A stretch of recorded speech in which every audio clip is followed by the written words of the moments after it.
नमो बुद्धाय, जय भीम, जय भारत।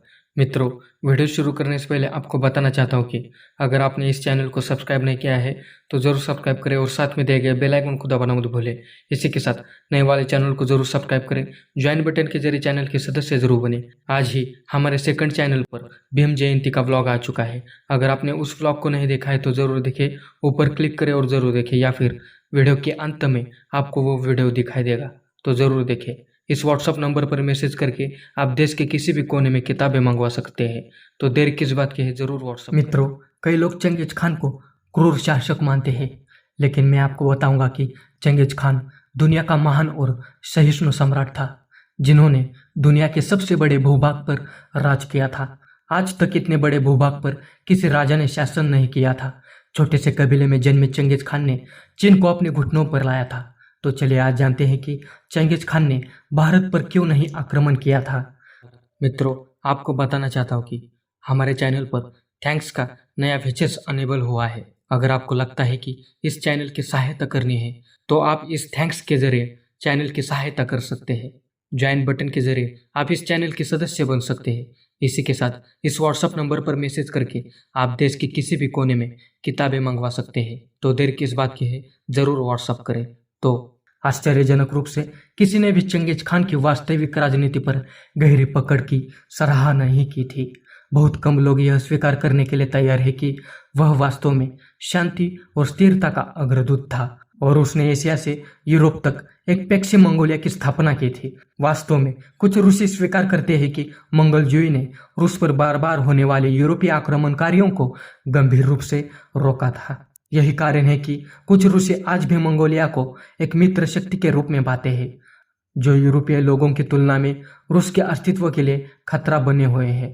वास्तव में चंगेज खान वास्तविक वैश्वीकरण संबंध सभ्यताएं थी, जिन्होंने कल्पित सिल्क रोड के साथ विशाल असंख्य संस्कृतियों में वाणिज्य, माल, विचारों, दर्शन और प्रौद्योगिकी के अधिक आदान प्रदान और प्रवाह के युग की शुरुआत की। मंगोलों ने सबसे पहले कागजी मुद्रा पेश की और एक उच्च गति वाले डाक और संचार नेटवर्क प्रणाली बनाई। चंगेज खान ने बारूद और कंपास तकनीक प्राप्त करने के लिए शिल्पकारों और कारीगरों को नियुक्त किया, जिन्होंने युद्ध में क्रांति ला दी थी। एक केंद्रीकृत कमान संरचना के साथ व्यावसायिकता शुरू करने में चंगेज खान के गुण के लिए दुनिया की सेनाएं चंगेज खान की ऋणी है। मंगोलों ने शानदार ढंग से एक विस्तृत खुफिया नेटवर्क और शासन के लिए एक अत्यधिक परिष्कृत नौकरशाही विकसित की। समान रूप से महत्वपूर्ण नया संहिताबद्ध अंतर्राष्ट्रीय कानून और एक राजनीति आचार संहिता थी, जिसने मंगोल शक्ति को बनाए रखा। वास्तव में चीनी आज मंगोल विचारों की खरीद फरोख्त करते दिख रहे हैं। वन बेल्ट वन रोड पहल इस संबंध में एक अच्छा उदाहरण है। चंगेज खान निश्चित रूप से बर्बर नहीं था। जब उन्होंने मंगल युलुस यानी राष्ट्र के लिए एक लिखित भाषा बनाने के लिए उइगुर लिपि को अपनाने का आदेश दिया, तो उन्हें सभ्यतागत मूल्यों की समझ थी। उइगुर अपने समय के दौरान संस्कृत और साहित्य और बौद्ध दर्शन के समृद्ध थे। जहाँ तक उनके विश्वास का सवाल है, चंगेज खान सार्वभौमिकता के मूल्य के सिद्धांत पर अडिग रहे। उन्होंने सर्वधर्मों का सम्मान किया। उन्होंने कई धर्मों की आबादी और साम्राज्यों पर जीत पाई, लेकिन कभी भी अपने धार्मिक विचार उन लोगों पर कभी नहीं थोपे। कोई भी साम्राज्य को जीतने के बाद उन्होंने वहां के अधिकारियों को अपने पद पर कायम रखा। यही बात हारे हुए दुश्मन सेना के मन में घर कर लेती थी। उनके ऊपर बौद्ध धर्म का बड़ा प्रभाव था। वे बुद्ध के विचारों को फॉलो करते थे। सर्वधर्म समभाव वाले मूल्यों को उन्होंने अपने राजकीय मूल्यों में लाया था। इसी वजह से वे लोगों में बहुत लोकप्रिय थे। चीन, यूरोपियन लोग और इस्लाम इतिहासकार और लोग उन्हें बुरा शासक मानते हैं, लेकिन ऐसा कुछ भी नहीं था, बल्कि वे महान शासक थे। जिस बच्चे की आंखों के सामने उसके बाप को मार डाला, पत्नी का अपहरण किया, अपने परिवार के लोगों की हत्या देख चंगेज खान के मन में बदले की ऊर्जा उत्पन्न हुई थी। चंगेज खान को धोखा पसंद नहीं था, क्योंकि उनके पिताजी की हत्या धोखाधड़ी से हुई थी। जो भी उनके रास्ते में आता उस साम्राज्य को चंगेज खान तबाह कर देते थे। इतने बड़े विशाल चीन को जीतने वाले चंगेज खान को विश्व का सबसे बड़ा शासक माना जाता है।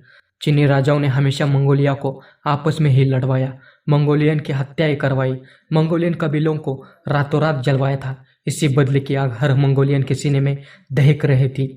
इन्हीं बिखरे हुए मंगोलियन कबीलों को एकत्रित कर चंगेज खान ने उनमें ऊर्जा भर दी थी, उन्हें सही रास्ता दिखाया। चंगेज खान में एक लीडर के गुण थे। आपको पता है, दुनिया के 7 अजूबों में से एक चाइना वॉल मंगोलिया से बचने के लिए चीनी सम्राटों ने बनवाई थी। लेकिन इस लौह पुरुष को चाइना वॉल क्या रोकेगी? चंगेज खान ने उसे पार कर पूरी चाइना को अपने घुटनों पर लाया था। भारत पर क्यों आक्रमण नहीं किया था? यह एक और हैरान करने वाला सवाल है कि जो अक्सर उठाया जाता है लेकिन अनुत्तरित रहता है। चंगेज खान, जिसने कोई क्षेत्र नहीं छोड़ा था, उन्होंने भारत पर आक्रमण क्यों नहीं किया?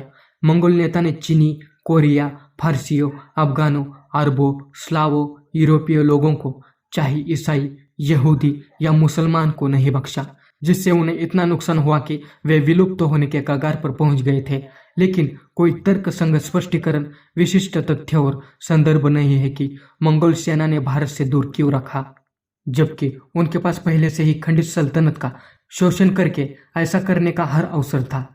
चंगेज खान शाह मुहम्मद के बेटे जलालुद्दीन के नियंत्रण में पड़ोसी अफगानिस्तान तक भी पहुंच गए थे, लेकिन उन्होंने वहां से वापस जाने का फैसला किया। तो उन्होंने भारत पर आक्रमण करने से क्यों इनकार कर दिया था? तो मैंने आपको पहले ही बताया था कि चंगेज खान को उनके रास्ते में आने वाले कांटे पसंद नहीं थे।